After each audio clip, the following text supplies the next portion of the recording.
Avant de plonger dans cette histoire incroyable, pensez à vous abonner à la chaîne et à activer la cloche. Ici, chaque récit a quelque chose à dire, et vous ne voudrez pas en manquer un seul.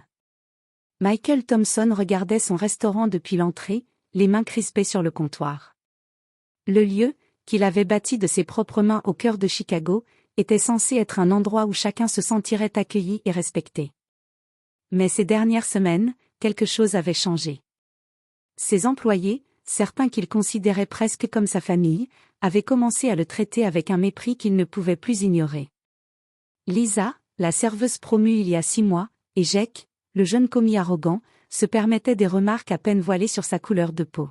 « Tu parles vraiment comme ça avec les clients ?» lançait Lisa avec un sourire moqueur. Ou encore, Jake qui imitait sa voix quand Michael n'était pas dans la salle, pour faire rire les autres. Chaque incident, même s'il semblait anodin, était une petite coupure dans son estime et sa patience.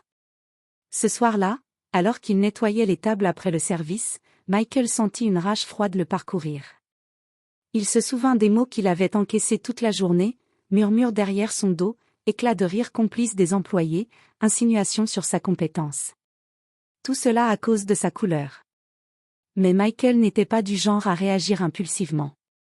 Il savait qu'une explosion de colère ne ferait qu'augmenter son humiliation. Non, il voulait quelque chose de plus subtil.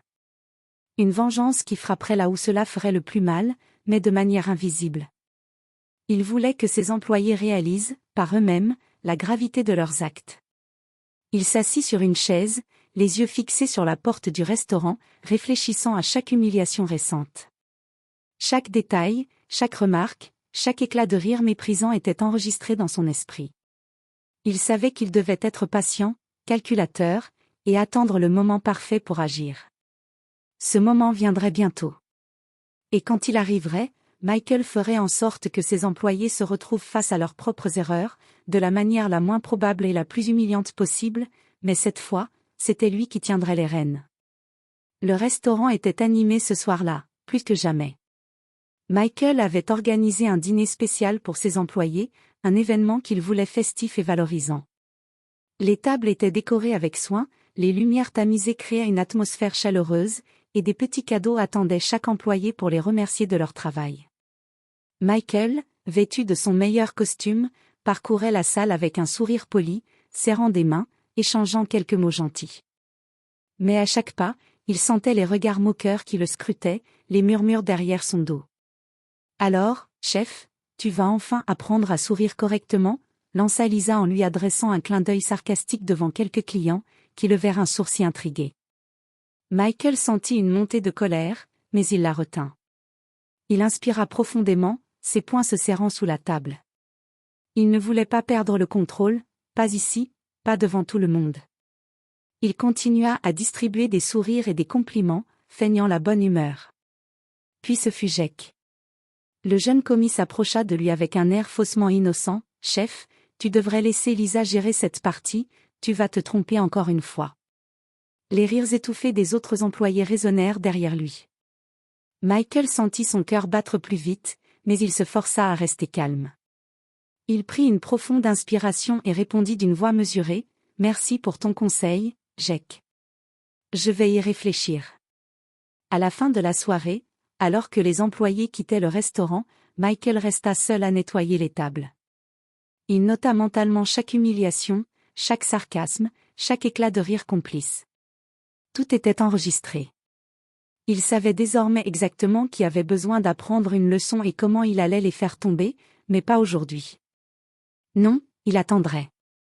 La patience serait sa meilleure arme. Et quand le moment serait venu, chaque humiliation qu'il avait subie se retournerait contre eux, de la manière la plus inattendue possible. Michael éteignit les lumières du restaurant et sortit, la nuit de Chicago enveloppant ses pensées. Une vengeance silencieuse se préparait, et personne ne la verrait venir. Les jours suivants, Michael Thompson agissait comme si rien ne s'était passé. Il souriait, distribuait des compliments et parlait avec bienveillance à ses employés. Mais derrière ce masque de calme, une stratégie silencieuse se mettait en place. Chaque geste, chaque mot, chaque modification dans le restaurant était calculée avec soin. Il commença par observer ses employés de manière plus attentive. Chaque pause prolongée, chaque erreur de préparation, chaque regard moqueur était soigneusement noté dans son carnet personnel. Lisa, toujours si arrogante, avait tendance à bâcler la mise en place des tables. Jake, lui, se montrait imprudent en manipulant les plats et les ingrédients, provoquant parfois de petits accidents. Michael savait exactement où ils étaient vulnérables. Ensuite, il introduisit de subtils changements dans le fonctionnement du restaurant, un nouveau protocole pour le service, des menus légèrement modifiés, et un calendrier de rotation des postes. Ces ajustements semblaient anodins, mais ils mettaient ses employés face à leurs propres lacunes. Michael restait dans l'ombre, feignant l'ignorance et la patience, pendant que leurs petites erreurs commençaient à s'accumuler. Il observa aussi les relations entre eux. Les alliances et les jalousies naturelles du groupe étaient des leviers parfaits pour sa future vengeance. Michael savait qu'en jouant sur ces tensions, il pourrait amplifier l'effet de sa stratégie sans lever le petit doigt directement. Chaque soir, après la fermeture, il notait ses observations et ajustait son plan. Il savait que la vengeance directe et bruyante n'aurait pas l'effet désiré. Il voulait quelque chose de subtil, presque imperceptible, qui ferait que ses employés se retrouvent eux-mêmes piégés par leur propre comportement. Un soir, alors qu'il fermait la porte derrière lui, Michael se permit un léger sourire. La patience portait ses fruits. Bientôt, ses humiliations seraient retournées contre ceux qui les avaient infligées, mais cette fois, personne ne pourrait le blâmer. Sa vengeance serait invisible, silencieuse, et d'autant plus douloureuse pour ceux qui l'avaient sous-estimé. Quelques semaines plus tard, Michael décida qu'il était temps de passer à l'action. Il contacta discrètement un expert en hygiène et en sécurité alimentaire, prétendant vouloir s'assurer que le restaurant était irréprochable pour ses clients. L'inspecteur arriverait sans prévenir, un contrôle de routine qui semblait banal mais qui allait révéler les failles des employés les plus arrogants. Les jours précédant l'inspection, Michael observa encore plus attentivement. Lisa continuait à bâcler la mise en place, oubliant souvent de vérifier les couverts ou les verres. Jake, de son côté, manipulait les aliments sans précaution, touchant des surfaces sales avant de remettre les plats sur les tables. Ces erreurs mineures, que Michael aurait pu corriger lui-même, étaient désormais sous le radar de l'inspection.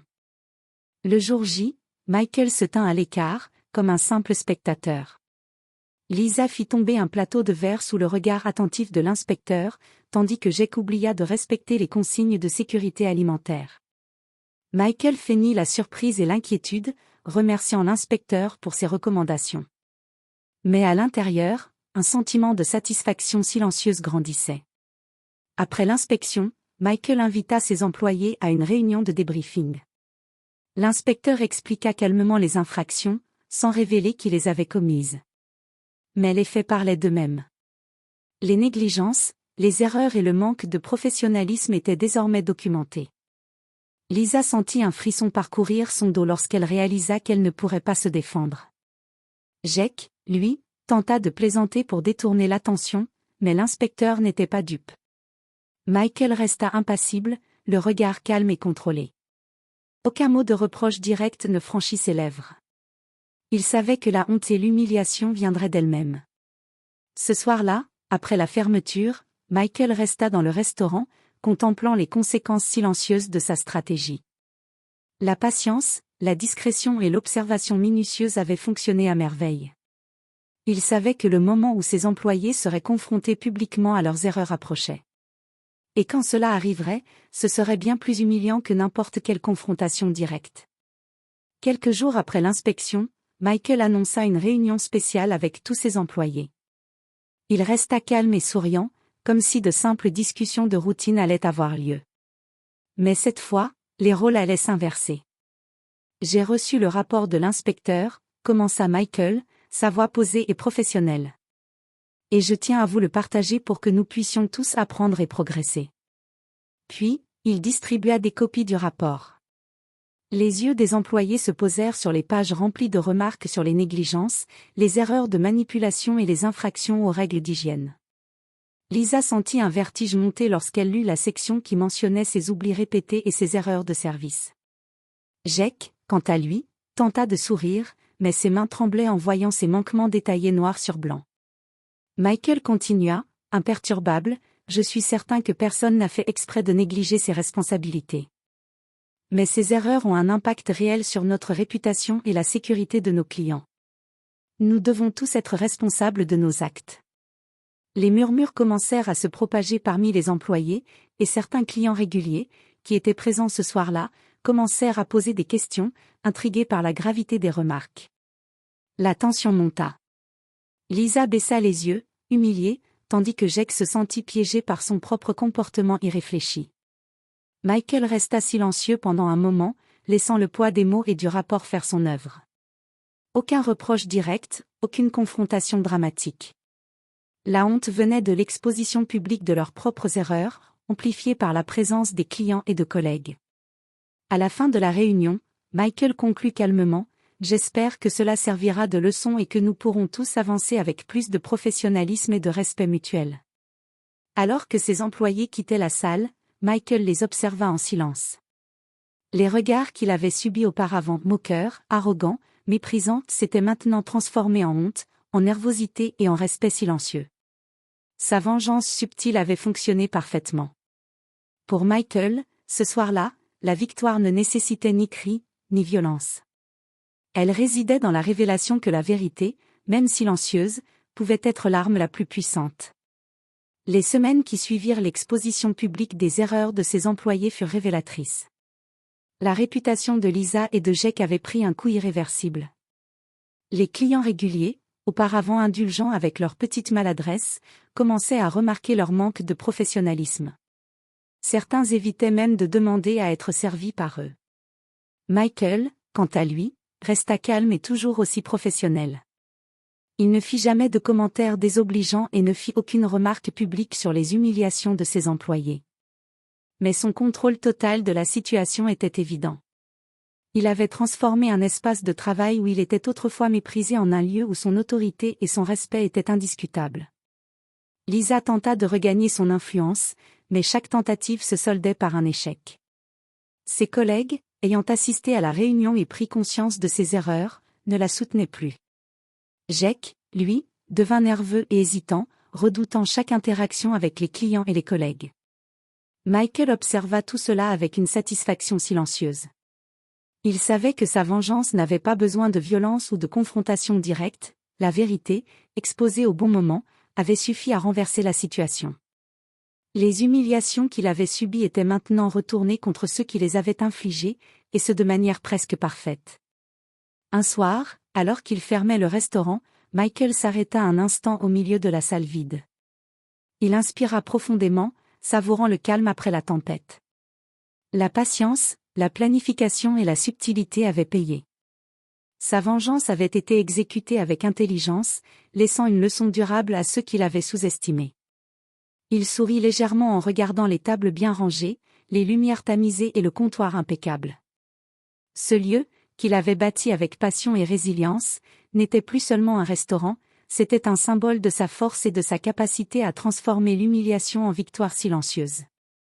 Michael éteignit les lumières et sortit dans la nuit froide de Chicago. Il savait que le respect, une fois gagné de cette manière, ne disparaîtrait jamais. Et pour la première fois depuis longtemps, il se sentit véritablement libre et maître de son destin.